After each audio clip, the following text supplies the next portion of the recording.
Të dashur qytetar Tiranës, demokrat, motra e vlezër, në këto vite në politik kam folë në shumë salla, kam folë para shumë njerëzve, po kur nuk jam emocionuar se sa flasë para demokratve, njerëzve të shtëpisë tonë, njerëzve të lirë, njerëzve që kanë sakrifikuar.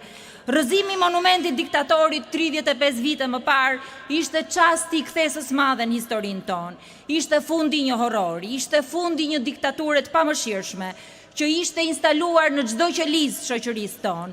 Ky ishte triumf i një të vërtetë madhe të historisë. Të gjithë diktatorët bien, të gjithë autokratët bien, të gjithë monumentet e autokratëve sa do të larta të jenë ato, bien e rrëzohen në këmbët e njerëzve të lirë. Drita e gjen gjithmonë rrugën e saj. Liria triumfon gjithmonë, edhe në errësirën e diktaturës. Të një diktature që punoi pa pushim për të mbytur shpirtin e lirë të shqiptarëve, po nuk mundën ta mposhtin atë përfundimisht. Njerëzit mund gënjehen për pak kohë, njerëzit mund të binden edhe për pak kohë, njerëzit mund të trëmben për pak kohë, po në fund gjithmonë njerëzit e gjejnë kurajon, e gjejnë besimin, e gjejnë forcën për të rrëzuar pushtetin e një njeriu. Të atij njeriu që mbi 50 vite ndërtoi një mekanizëm të frikshëm, survejimi e propagande, ra pikërisht atëherë kur mendoi se ishte më i fortë se kurrë. A ditë shqiptarët gjetën guximin, t'i shihnin në sy, t'i sfidonin përballë e t'i thonin mjaft. Në 20 shkurt u rrëzua monumenti një njeriu që kishte menduar se do t'ishte i përjetshëm, po e përjetshme është vetëm Shqipëria e lirë. 35 vite më pas ne jemi në shesh, jemi përballë një autokrati të rilindur, ne jetojmë në një shoqëri ku pakica sundon mbi shumicën, duke grabitur qytetarët, duke plaçkitur Shqipërinë. Sistemi dikurshëm i dhunës sot është zëvendësuar me dhunën e korrupsionit, është zëvendësuar me diktaturën e korrupsionit. Korrupsioni është ideologjia e regjimit sotëm, të një regjimi që ka ndërtuar një ekonomi që i shërben veç klientëve, një sistem që ofron mundësi veç për krimin, një qeverisje që braktis qytetarët e saj. Pasojat e dhunës korrupsionit janë dramatike. Industria është në falimentim, bujqësia është në falimentim, biznesi vogël është në falimentim.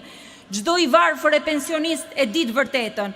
Sot Shqipëria është një republikë ku të korruptuarit bëjnë ligje për të mbrojtur njëri tjetrin. Këtë e di mirë çdo kompani që përballet me dyert të mbyllura. Kjo nuk është Shqipëria e shqiptarëve, kjo nuk është Shqipëria e shtresës mesme, kjo nuk është Shqipëria që shqiptarët meritojnë. Kjo është pikërisht ajo që Edi Rama ka ndërtuar, ku tendrat e koncesionet favorizojnë një grush njerëzish, ku bizneset luftojnë për mbijetesë, ku familjet e thjeshta numrojnë qindarkat, një sistem e një regjim që sot po largon shqiptarët. Po shtyp shtresën e mesme, po i shton taksat mësuesve, inxhinierëve, mjekëve, ndërkohë që ata lart ushqehen me privilegje që nuk u kthehen kurrë qytetarëve.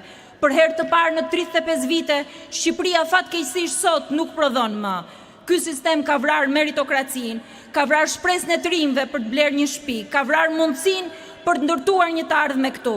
Të dashur qytetar, në sistemet autokratike ekonomia është e para që falimenton. E mbasi ajo falimenton, autokratët kërkojnë që të mbijetojnë, të kapin drejtësinë, të kontrollojnë çdo institucion, të mos kenë mundësi që t'japin llogari. Kjo është betejë jonë, e kjo nuk është një betejë partijake. Kjo është një betejë për thelbin e Republikës, është një betejë për Shqipërinë e qytetarëve, jo të klientëve, për ekonominë e punës e jo të grabitjes e të favoreve, për drejtësinë e barabartë, jo për drejtësinë e të fortëve. Në këtë përvjetor ne duhet jemi më të fortë se kurrë, e duhet shohim njëri tjetrin në sy për diçka që është e qartë e të gjithë e dim. Brenda forcave tona opozitare ka pasur gjëra edhe që na kanë ndarë, ka pasur debate, ka pasur qasje të ndryshme, po sot duhet ta shohim njëri tjetrin me bindje të plotë e t'i themi që gjërat që na ndajnë nuk janë kurrë më të mëdha se ato që na bashkojnë.